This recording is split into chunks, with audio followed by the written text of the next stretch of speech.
Elegí este tema porque, a ver, en las tertulias había salido varias veces la palabra fascista. Sí. Y entonces, a ver, es una palabra fuerte, ¿no? Considero yo.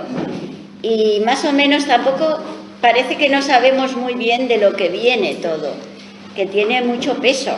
La palabra fascismo es un insulto. Sí, es un insulto, es casi un insulto muy fuerte para las personas. Y entonces, bueno, he estado mirando y, bueno, he encontrado esto. Más que nada es la historia, ¿eh? No me meto con actualidad, que luego si queréis en la tertulia se puede hablar, y se puede hablar también de algunos personajes que hay en Europa y fuera de Europa que podrían tener algún rasgo fascista, ¿no?, en estos tiempos. Pero bueno, yo me meto solo con los antiguos. Después los modernos ya os tengo a vosotros para que os metáis con ellos, ¿vale? Fascismo, de la palabra italiana fascio, derivada del latín fasces, un símbolo de la era romana que consistía en un haz de varas, representaba la justicia, y un hacha, símbolo del poder del cónsul. Simboliza ambos aspectos del movimiento fascista, la fuerza de muchos unidos, obedeciendo el deseo de un líder, y la autoridad del Estado, que es la fuente suprema de la ley y el orden de toda la vida nacional. También se utiliza el término fascismo para designar a todo tipo de régimen político autoritario de derecha. Por lo tanto, se consideran movimientos fascistas o fascismos al nazismo alemán, al gobierno de Francisco Franco, o al franquismo español, entre otros. Bueno, la cuna del fascismo. Italia formó parte del bando aliado durante la Primera Guerra Mundial. Desde 1870, el país transalpino había podido vivir unificado, aunque su economía no había crecido demasiado, sobre todo la zona del sur. El norte de Italia sí era bastante próspero, gracias a su reciente industrialización. Parte de culpa de este contraste lo tenía un poder legislativo bastante corrupto. Desde su formación, Italia había sido una monarquía constitucional, hasta que en 1912 llegaron las primeras elecciones en un país que dividió sus bandos políticos entre los socialistas y los católicos, el Tratado de Versalles, que repartió los territorios tras la Primera Guerra Mundial. No dejó muy contento a los italianos, quienes pensaban que se merecían algo más. A decir verdad, en aquella guerra murieron más de 600.000 soldados italianos, por los que no se fue demasiado justo con Italia. Esto dio lugar a problemas internos en el país, sobre todo con su economía, ya que aumentó el desempleo, el coste de la vida y la deuda pública. ¿Cuál fue el resultado de todo esto? Como era de esperar, los trabajadores tomaron las fábricas en 1920 y la amenaza de la llegada al poder del comunismo parecía evidente.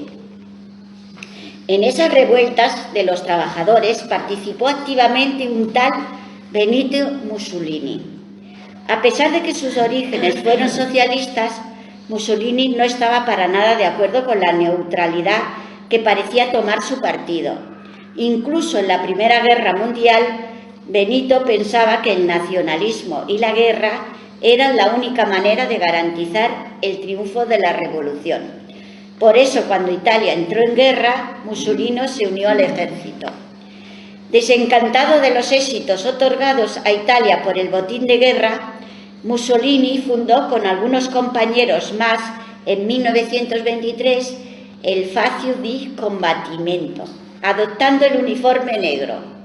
Las primeras consignas de aquel primer fascismo de Mussolini fueron su lucha por dejar a las mujeres votar y que la jornada laboral se redujera a 8 horas diarias. Sin embargo, estos programas no atrajeron a la sociedad italiana, que buscaba algo más. Fue el momento de la acción, cuando entró en juego la famosa escuadra fascista, un grupo de matones que echaban abajo a los alborotadores, eso sí, sin cometer asesinatos. Los grandes industriales terratenientes y el ejército comenzaron a apoyar al fascismo. La escuadra o camisa negras empezaron a controlar las calles de las principales ciudades italianas. Poco a poco Mussolini consiguió llegar a Roma y allí el rey le nombró primer ministro. En sus primeros años como primer ministro, Mussolini no hizo grandes cambios. Sin embargo, tras una amenaza verbal de un miembro socialista del Parlamento, la historia cambió de su curso.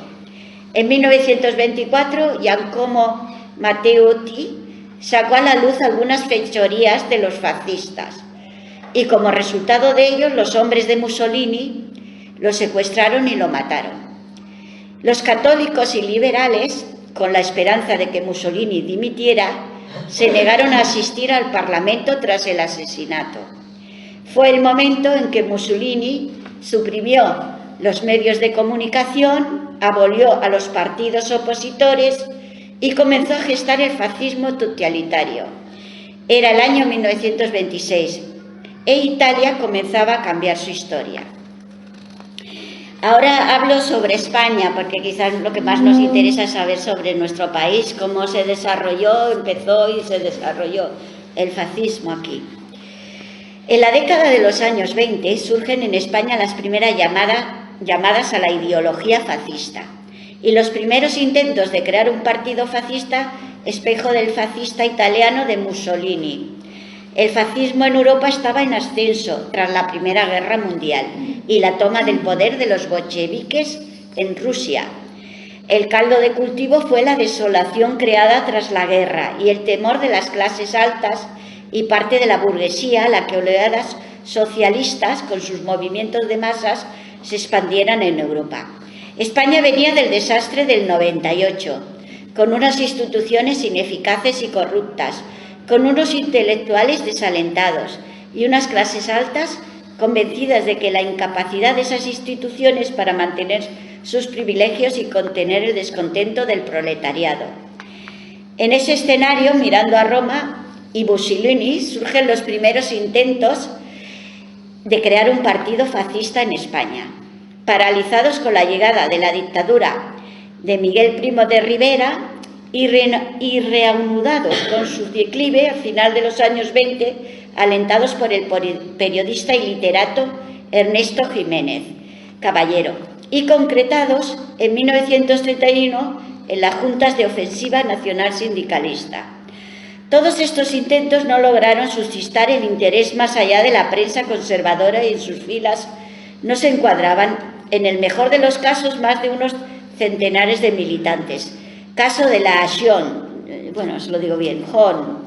Al principio de 1933, con Mussolini en el poder y en Alemania el partido nazi en plena extensión, desde los círculos conservadores se acrecientan los deseos de la existencia de un partido fascista en España, achacando fracaso de los anteriores intentos a la falta de un líder carismático. A principios del 33 se crea la revista Fascio, para dar cobertura a un nuevo intento, esta vez en buscar el líder carismático, a imitación de Italia y Alemania. La nueva formación serían encabezadas por José Antonio Primo de Rivera, hijo del exdictador Miguel Primo de Rivera, y Julio Ruiz de Alda, aviador famoso por haber protagonizado la hazaña de cruzar en avión el Atlántico, junto a Ramón Franco. El 29 de octubre de 1933 tiene lugar en el Teatro de la Comedia en Madrid el acto de presentación del nuevo partido con el nombre de Falange Española. O sea, allí nació ya. Casi inmediatamente después de su fundación, FED y la JON se reúnen buscando un entendimiento para fusionarse. El acuerdo llega a los pocos meses, fusionándose ambas formaciones el 15 de febrero del 34. Durante la Segunda República, la FES y la JON se dedicó a labores de desestabilización y conspiración, utilizando para ello la violencia callejera y el terrorismo, siendo en el 36, tras el triunfo de las elecciones, del Frente Popular, una de las fuerzas que con sus atentados y asesinatos más contribuyeron a crear una sensación de inseguridad y desgobierno que sería caldo de cultivo que propiciase el golpe de Estado que condujo a la Guerra Civil Española. Los falangistas durante la Guerra Civil participaron al lado de los golpistas, combatiendo en el frente, aunque fueron los represalias en la retaguardia lo que principalmente les identificó. El fascismo español, representado por falanges españolas de la JON, fue un fascismo sui generis, por la heterogeneidad de sus fundadores y las circunstancias de la realidad española en que se desarrolló. Siendo fascistas, copió y utilizó sus métodos e ideas generales: acceso al poder mediante la violencia en la calle y la demagogia en la propaganda y ante las urnas, nacionalismo a ultranza, desprecio al parlamentarismo y la democracia, enemigo acérrimo del socialismo y el comunismo, Estado y economía totalitarios, pero aún promulgando una modernización acorde con los tiempos de la Revolución Industrial. Se declaraba tradicionalista a ultranza. El 20 de noviembre de 1936, José Antonio Primo de Rivera es ejecutado en Alicante, después de haber sido juzgado y condenado por apoyo a la sublevación contra la República. La Falange quedaba sin su líder carismático. Por aquel entonces Franco ya se había hecho con el mando único de los ejércitos rebeldes. Necesitaba o creyó conveniente contar con un partido político bajo su control que diese soporte ideológico a la contienda para perpetuarse en las más altas jefaturas de España una vez acabada la guerra.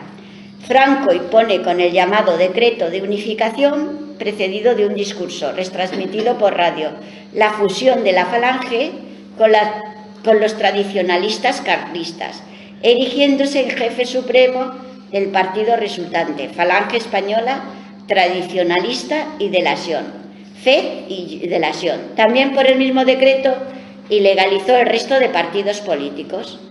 A finales de los años 50 se puede fechar el definitivo fin del proyecto fascista, con el ascenso de los tecnócratas pertenecientes al Opus, que desmontan los restos de lo que fue una desastrosa economía autárquica, y el régimen puede calificarse de una dictadura sin una clara ideología, más allá de su proclamado nacional-catolicismo.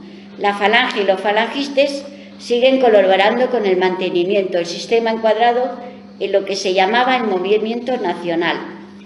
Tras la muerte de Franco, el 20 de noviembre del 75, se inicia lo que se conocerá como la transición española, el paso de la dictadura a la democracia. El movimiento se autodesfenestra en lo que fue la última sesión de las Cortes franquistas, en las que ellas mismas aprueban su disolución.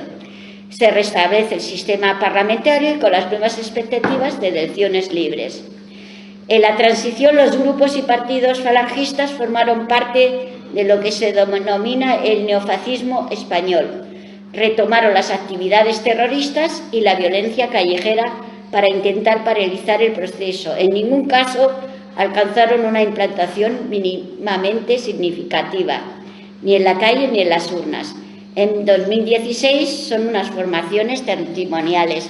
No quiere decir que no existan, pero que ya son pequeños testimonios. Bueno, la ideología del fascismo. En muchos casos el fascismo es una respuesta a una combinación específica de problemas que encaran ciertas sociedades en una coyuntura determinada de su desarrollo histórico. Así, la derrota de Alemania en la Primera Guerra Mundial y las sanciones que le impusieron los vencedores le hicieron sentirse humillada y traicionada en un contexto de grave crisis económica. En otros casos, los movimientos neofascistas del mundo actual representan también respuestas extremas a problemas económicos o sociales, para lo que muchos consideran válidas las soluciones democráticas. La diversidad étnica y el desempleo de larga duración representan problemas con frecuencia utilizados para encender el resentimiento neofascista.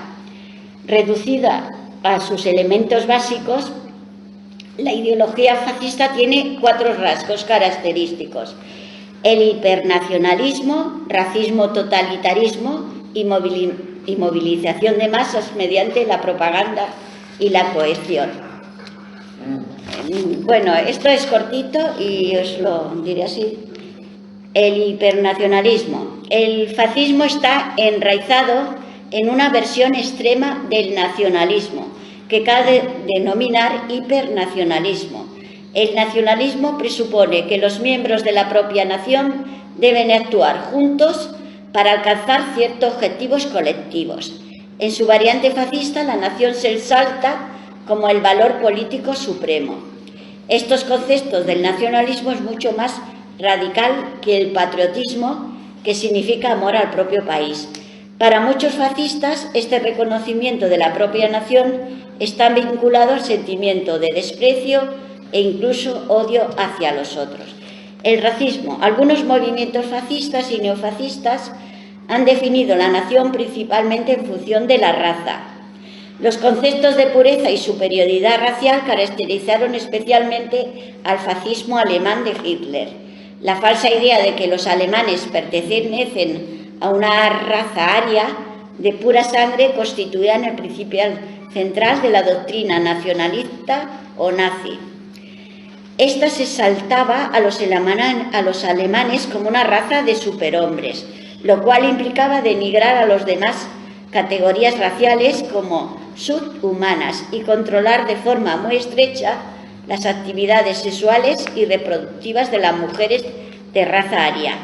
Durante la Segunda Guerra Mundial, la determinación de Hitler y sus principales colaboradores de proceder a la solución final del problema judío en toda Europa condujo al Holocausto, la aniquilación de cerca de 6 millones de judíos en Europa y la Unión Soviética, y el atroz sufrimiento de millones de judíos de tipo fascista en países que ha propagado el odio, cuando no la violencia contra los inmigrantes e indigentes o grupos étnicos señalados, odio a los homosexuales, gitanos, discapacitados físicos, mentales. También formaba parte de la visión del mundo nazi. Todavía hoy constituye una señal definitoria de muchos movimientos neofascistas. La ideología fascista exige un Estado fuerte. La palabra fascismo, que ya lo hemos dicho, proviene regionalmente del latín fascis, que era de la antigua Roma. Una vez instalado en el poder, tanto Hitler como Mussolini y Franco intentaron establecer poderosos estados totalitarios, aunque con el éxito más bien relativo en el caso de Franco y no tan completado en el caso de Mussolini. El totalitarismo es una forma excepcionalmente amplia de dictadura, en la que el Estado monopoliza el control no solo de todas las instituciones del gobierno, sino también del sistema educativo, los medios de comunicación, la ciencia, las artes, dejando poco espacio a la libertad privada. El Estado vigila de cerca a los jóvenes e incluso a las religiones organizadas. Mussolini afirmó de modo terminante que para el fascismo todo está dentro del Estado y no existe nada humano o espiritual.